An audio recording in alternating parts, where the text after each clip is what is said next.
और इसीलिए उसने आपको हमें बुलाया है। किस लिए बुलाया? पाप करने के लिए या शुद्ध होने के लिए? लिखा हुआ है पहला थिस्सलुनीय 4 निकालने जल्दी से।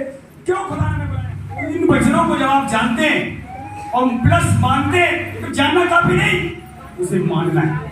क्यों बुलाया? पवित्र होने के लिए। क्यों बुलाया? शुद्ध होने के लिए। क्यों बुलाया? चंगा होने के लिए। क्यों बुलाया? लेने वाले नहीं देने वाले बन जाओ। आज लोग लेने वाले देने वाले क्यों नहीं बन रहे? देर क्यों लग रही है? क्योंकि वो अपने आप को पवित्र नहीं कर रहे हैं, क्योंकि खुदा का कहने नहीं मानना चाहते। देर यहां लग रही है, परमेश्वर की ओर से देरी नहीं है, देरी हमारी ओर से है।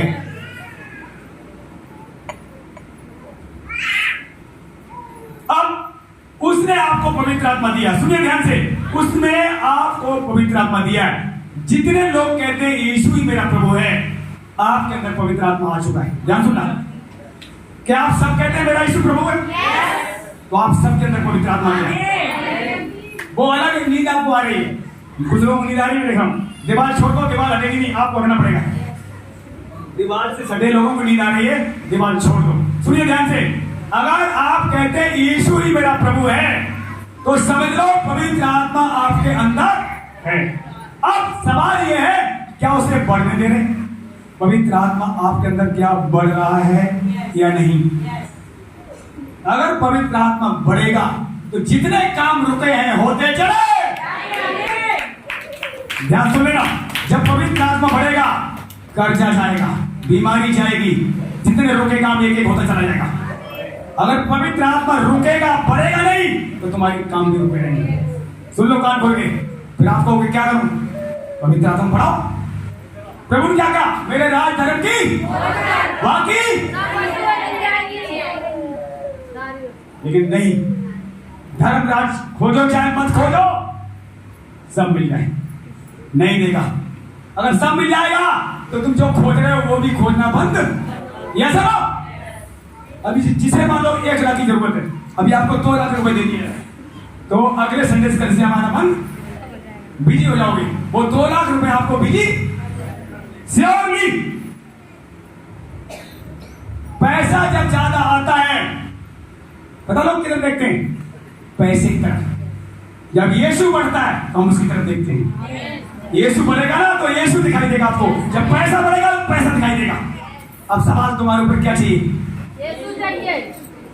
और सुनिए, यीशु जिसके पास है, पैसा हो ना हो, जब पैसे की जरूरत पड़ेगी पैसा आ जाएगा।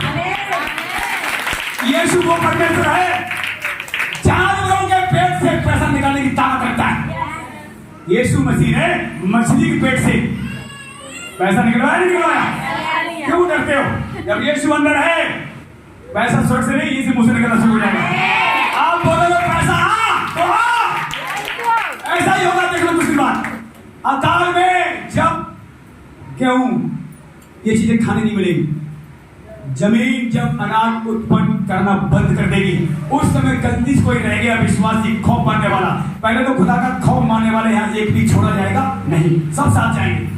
उसके बाद जो रह जाएंगे वो भी खुदा का भय मानना सीखेंगे, नहीं तो वो भी बचाए जाएंगे। फिर देखना, उनके भी खुदा बचाएगा। लेकिन खुदा का भय अगर आज आप मानते हो, अपनी लाइफ को टटोल कर देखो, एक भी कमी आपके घर में नहीं होगी। जो कमी है तुम्हारी गलतियों से। खुदा सब कुछ दे सकता है, लेकिन सब कुछ वो एक साथ में नहीं देगा, नहीं देगा, नहीं देगा। जैसे जैसे आप आत्मा में बढ़ेंगे, जैसे जैसे तैयार होंगे, वैसे ही वैसे आपके जीवन में वो काम करता चला, क्योंकि वो जानता है आपको कब कितना देना, वो जानता है, क्योंकि उसने देखा है, ज्यादा देकर भी लोगों को देखा है। गवाहियां बहुत, जब ज्यादा दिया, क्या रखा हुआ है? एक वचन जल्दी से निकालें, नीत वचन आए निकालें, 30 अध्याय 30 और उसका 7 से पढ़ेंगे। मैंने तुझसे 2 वर मांगे हैं, इसीलिए मेरे मरने से पहले उन्हें मुझे देने से मुंह न मोड़।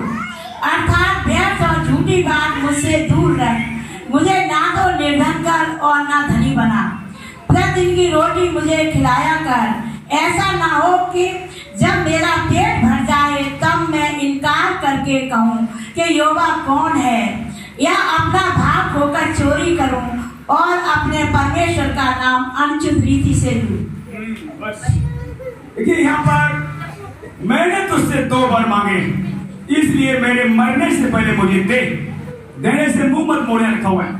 अर्थात व्यर्थ और झूठी बातें मुझसे दूर रख। मुझे ना तो निर्धन बना ना धनी बना, प्रतिदिन की रोटी मुझे खिलाया कर। ऐसा ना हो कि जब मेरा पेट भर जाए तब मैं इनकार करूं यहोवा कौन है, या अपना भाग खोकर चोरी करूं और अपने परमेश्वर का नाम अनुचित रीति से लूं।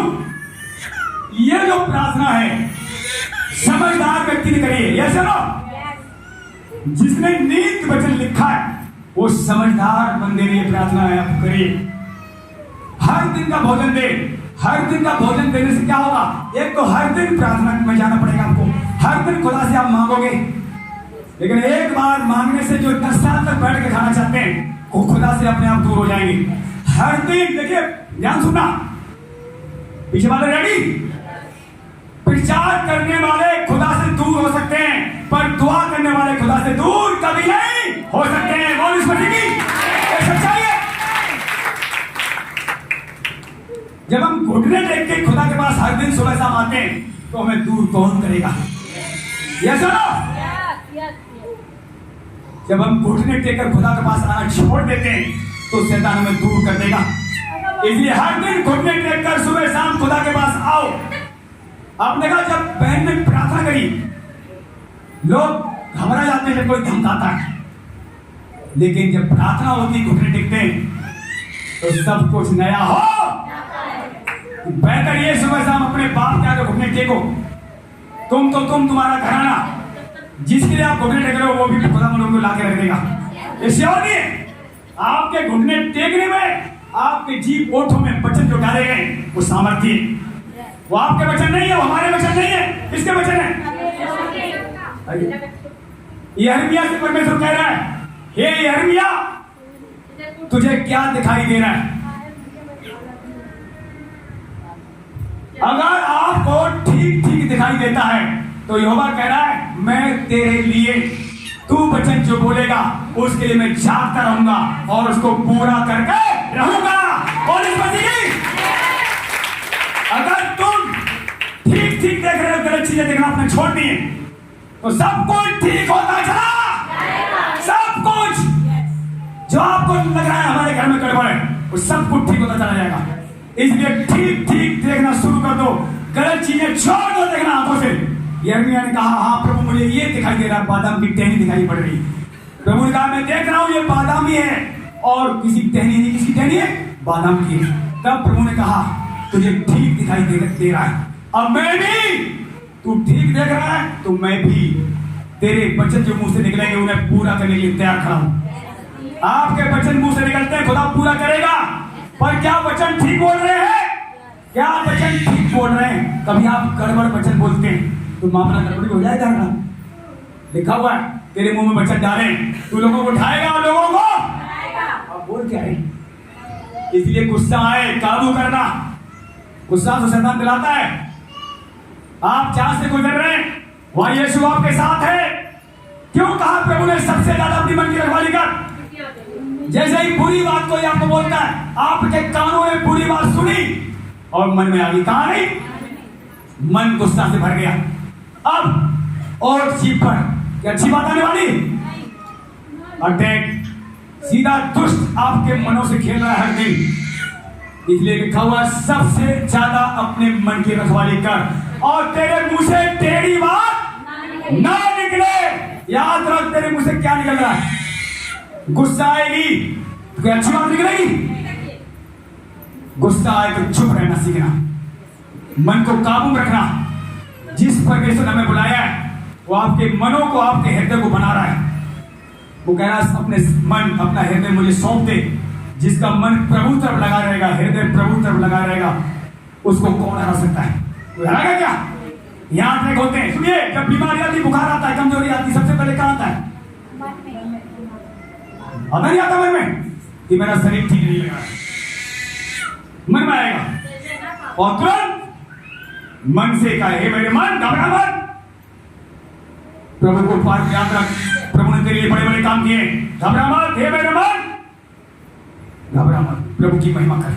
जब आप मन को प्रभु के वचन बोलते हैं, देखिए मन में क्या बचा रहा है, डर या बीमारी बचा कोई आया अंदर मन में, तो आपके अंदर वचन भी तो है कि नहीं है? उस वचन से मन में चोट लगाया, घबराहट पेशेंट है, इसको कैंसिल करो,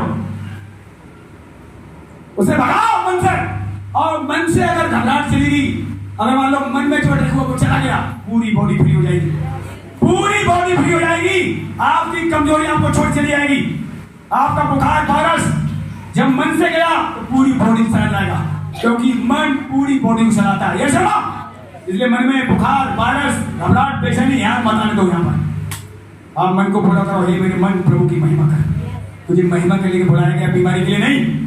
तो मन की रखवाली कर, लिखा हुआ है, और ऐसी प्रार्थना कर जैसे खुदा चाहता है। खुदा क्या चाहता है भाई? आपसे कोई बताएगा खुदा अपने अंतिम दिनों में क्या चाहता है? हम जल्दी से बंद करें, जल्दी बताइए। आप में से कोई भी इसमें प्रार्थना करता है तो कैसी प्रार्थना कर रहे हैं आप? पश्चाताप, अच्छी बात। इस समय शरीर आलसों से भर रहा है। बहुतों की प्रार्थना देखता हूं 10 मिनट की भी नहीं।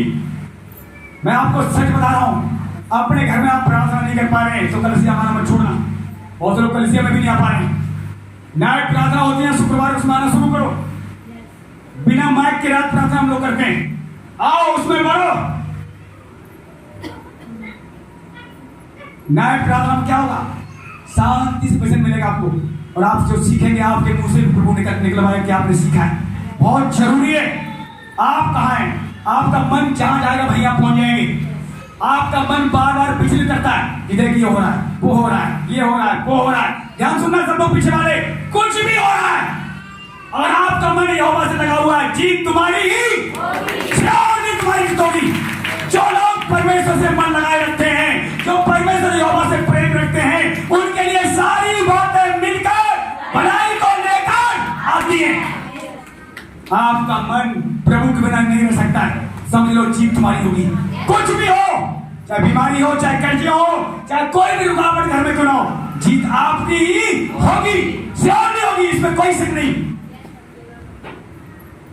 अभी लग रहा है आपको कमजोरी मेरे घर में हो रहा है, लेकिन बहुत ही जल्दी आप जीत लेकर आ रहे हैं, इसमें कोई शक नहीं। देखना वही जीतेंगे जो अपना मन हृदय यहोवा से लगाएंगे, निश्चय वो जीतेंगे और आपकी उस समय बड़ी दवाई बनेगी। और उसके बाद देखना आप तैयार हो चुके होंगे, फिर आप स्वामी काम आएंगे। अभी अधूरा अधूरा थोड़ा थोड़ा काम आ रहे हैं, पूरे पूरे काम आएंगे। पूरा पूरा बर्तन आपको बनाया जा रहा है। जब आप पूरे तैयार होंगे पूरे काम आएंगे, और अधूरा कभी छुटकारा प्रभु नहीं देता है, वो पूरा छुटकारा देगा। इसलिए वो कहता है तुम मुझसे अलग मत होना। लिखा है तुम मुझसे अलग मत होना, अलग होकर कुछ भी तुम मुझ में बने रहना, तो मैं तुम में बना, फिर थोड़ा नहीं बहुत बड़ा काम होगा, बहुत बड़ा फल आएगा, ऐसा लिखा हुआ है। इसलिए वचन को याद करो, वचन को मनन किया करो। कौन कौन से वचन आपके अंदर डाले, उन वचनों को मनन करो। क्यों चिंता मनन करते हो? लोग चिंता लगे बैठते घर में, ये सोच रहे, वो सोच रहे, मेरे पीछे हो रहा है, वो बहन ऐसा कर रही, वो भाई ऐसा कर रहा है। ऐसा निकालो मन से, दिमाग से। वचन देखो, वचन क्या कह रहा है। अभी अपन वचन पढ़ा, वचन चोरा है, जीवित है, प्रबल है, दोधारी तलवार से चोखा है, और सारी वस्तुएं उसके सामने खुली हुई है। और आप भय मानो खुदा का और वचन देखोगे, निश्चय हर दिन आप जीतोगे, हर दिन उसके स्वभाव में जियोगे। एक एक चिंताएं, कमजोरियां आपकी निश्चय जाएंगी, निश्चय नहीं जाएंगी, ऐसा वचन कह रहा है। और वचन की तो आपको सुनना पड़ेगा। अगर आप वचन की नहीं सुनेंगे फिर किसकी सुनेंगे बताओ? दूसरों की सुनेंगे, आप निश्चय हार जाएंगे। जब वचन की सुनेंगे हर दिन जीतेंगे। फैसला तुम्हारे हाथों में, चुनाव तुम्हारे हाथों में। ध्यान सुनिए, बस बंद कर रहा हूं। चुनाव तुम्हारे हाथों में क्यों है? घर से जब कलिसिया टाइम हो गया, तुम्हारे मन में आएगा कलिसिया जाना है कि नहीं। दो बातें आएंगी। परमेश्वर देखिए चुनाव रखा है, चुनाव आगे परमेश्वर कोई भी उसमें हस्तक्षेप नहीं करेगा। हर बात का चुनाव तुम्हारे आगे है कि नहीं। अब आपको ये समझ होना चाहिए क्या मुझे चुनना है। आज लोग गलत चुनाव करते हैं, फिर उसका दंड लेकर आता है। कभी भी कितनी बड़ी समस्या को ना हो, अगर आप कहोगे नहीं घर में मैं नहीं रुकूंगी, नहीं रुकूंगा, तो निश्चय खुदा कलीसिया ला के रख देगा। श्योर नहीं। ऐसा ही कोई भी काम है, गलत कामों में हाथ न लगाना, गलत काम में छूना, प्रभु बचाने की ताकत रखता है। कितना बड़ा काम कराओ गलत, वहां से निकालने की ताकत रखता है। पहले तो उस काम में जाने नहीं देगा, हर एक पहलियों की जाल में फंसने नहीं देगा। आपको डर लग रहा है मेरे घर में ये होने वाला आज, पता क्या करना है? उस डर को भगाना है, दिमाग को फ्री करना है। मेरे घर में कोई डर नहीं होगा, मेरे घर में कोई हानि नहीं होगी। आप जैसा मुंह से बोलोगे वैसा ही वातावरण चेंज हो। आप मुंह से बोल क्या रहे हैं? जीव के बस में मौत और जीवन दोनों है। आप अपने घर का वातावरण ठीक कर सकते हो और आप बोलकर गंदा भी कर सकते हो। मान लो आपके घर में वातावरण ठीक नहीं, गंदा है, ठीक ठीक बोलना शुरू कर दो, वातावरण साफ हो जाएगा। ये वचन क्या करेगा? साफ कर देगा वातावरण। डर की आत्मा चली जाएगी, निराशा की आत्मा चली जाएगी, बीमारी की आत्मा चली जाएगी। आपको वचन घर में बोलना ही पड़ेगा। वचन बोलने के लिए मोबाइल, बहुत सारी चीजें आपके पास है। लोग चिंता लेके बैठ जाते हैं। अब पता हाथ का कौन है? तो चिंता लेके बैठ जाता है। जीतेगा कौन? जो मुंह से वचन बोलेगा। यीशु मसीह ने वचन बोल बोलकर शैतान को हर बार हराया। हर बार तुम शैतान को हरा सकते हो, जितनी बार